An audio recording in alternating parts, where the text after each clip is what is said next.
Hello everyone, this is Mitch Steele, and today we're going to be looking at Viking, a 1999 Hunter 380. The Hunter 380 was built by Hunter Marine during what many consider the period in which Hunter was making their best boats. The design of the 380 is certainly well thought out and offers convenience, comfort, and efficient sailing capabilities. Viking looks like a boat that would be a lot of fun to go out on. A perfect boat for quick day sails or extended trips to the local islands. As with many Hunter designs, the 380 employs what is known as Bnr Rigging, which consists of two pairs of swept back spreaders and reverse diagonal shrouds that give the standing rigging greater stability. The 380 also includes stainless steel struts at the base of the mast for added strength. Viking is rigged fractionally, meaning that the forestay attachment point on the mast does not go all the way up to the mast head. Also, because of the way Viking is rigged, it does not require a backstay, which allows for a walk-through transom, which we will see in just a moment.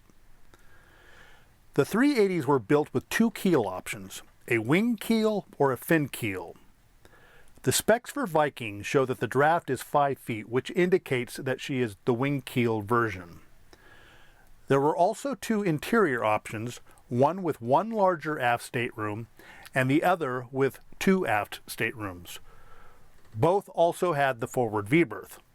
Viking has the single aft stateroom option. As mentioned earlier, the 380 has a walk-through transom. At dock, it makes for easy on-off access to the boat. And out on the water, it's great to be able to quickly and safely get in and out of the water with the swim step and swim ladder. Let's go aboard and see what Viking has to offer. The first thing that you'll notice is this welcoming cockpit. Room for the entire family. Having the traveler arch certainly helps in creating this extra space, and with the control lines built in, helps keep the cockpit free of lines cluttering the space. The robust wheel console is great and gives the captain all of the instruments needed in a very convenient and accessible place.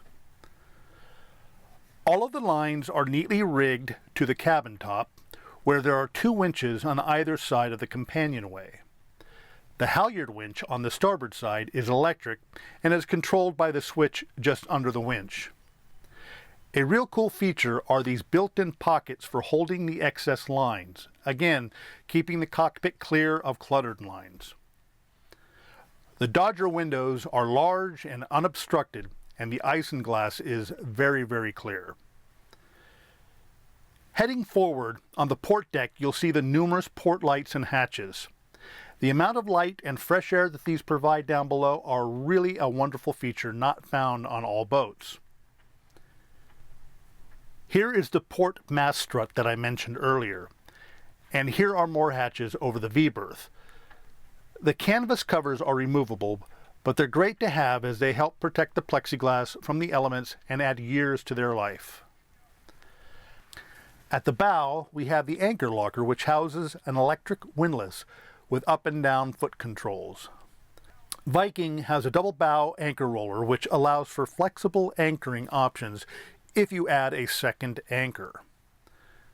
Viking also has a roller furler on the jib. Here is a better look at the Bnr Rigging setup with the raked back spreaders. Moving aft on the starboard side, we have more port lights and hatches, and here's another look at the large Dodger window.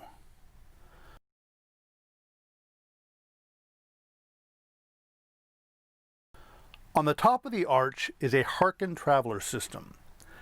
The lines from the Traveler are routed through the arch and come out here into jam cleats. A very simple and reliable system. There are cushioned railing seats on both starboard and port, and lots of storage under the cockpit seats. All right, let's head down below.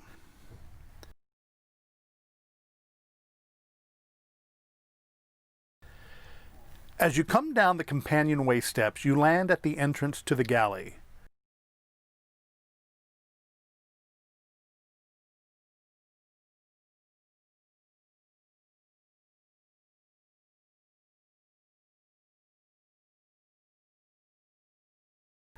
Looking forward, you really get a sense of how much natural light comes in through the port lights. Viking really has a nice open feeling. All right, let's make our way forward to the V-berth. On the port side, there's the entrance to the head. Forward of that is the nav station and a nice long settee.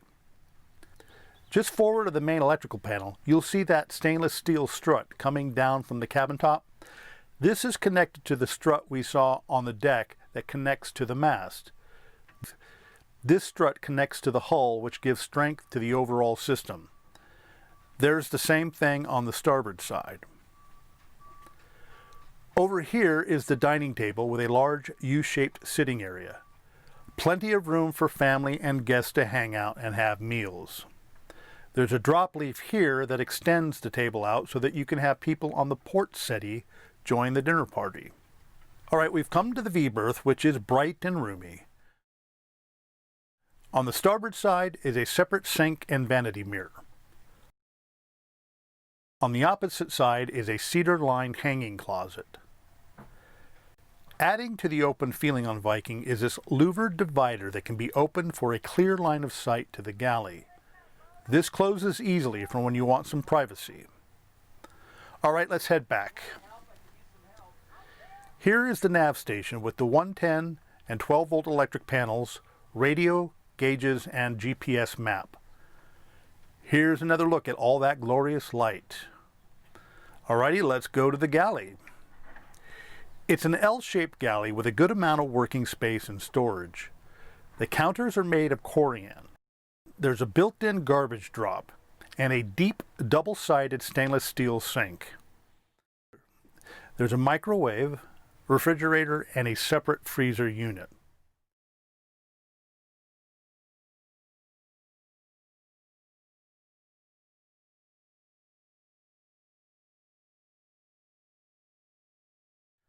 There is a good amount of over-counter storage for utensils, food, etc. And here is the 3-burner Force 10 propane stove and oven.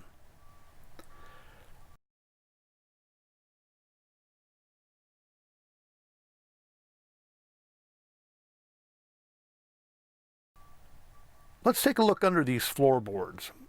One of these is the raw water intake for the engine. The other might be the water inlet for the toilet. In any case, this is very easy access. Here are some more through holes in the bilge. Everything looks in order here. All right, here we are at the head. There is a sink and vanity, which are separate from the wet head area.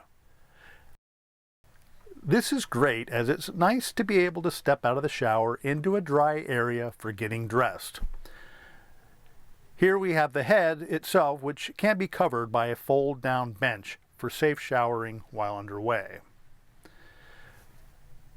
There is access to the main stateroom from the head through this door.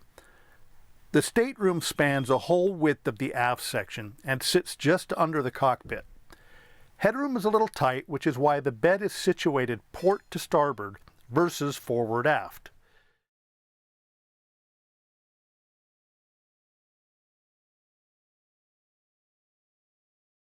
Here is the closet for hanging clothes and multiple shelves for folded items.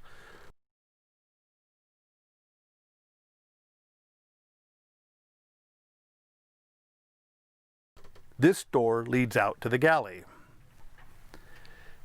Here is a feature that I find very cool. Under this floorboard is the packing gland for the prop shaft. Oftentimes these are in very inaccessible places on a boat, making routine inspection and servicing a major hassle. But here it couldn't be any easier. I'd say that this is really good design. Here is one of the access panels to the engine. This gives easy access to the backside of the engine, which again is a very uncommon feature on a sailboat. So this is very much appreciated. As a matter of fact, access to this engine is about as best as I've ever seen. The main access is under the companionway steps. This is a lightweight panel that is on an air-assisted piston, which allows for the whole unit to be raised up with one hand. Once lifted, the piston holds the panel up on its own. Between the panel in the stateroom and this panel, you have virtually 360-degree access to the engine. Speaking of which, the Hunter 380s are powered by a diesel Yanmar 3-cylinder motor with 36 horsepower. Well, that's just about everything. As you can see, Viking is a very clean and well-maintained boat. She's turnkey, meaning that she's ready to head out to the islands right now.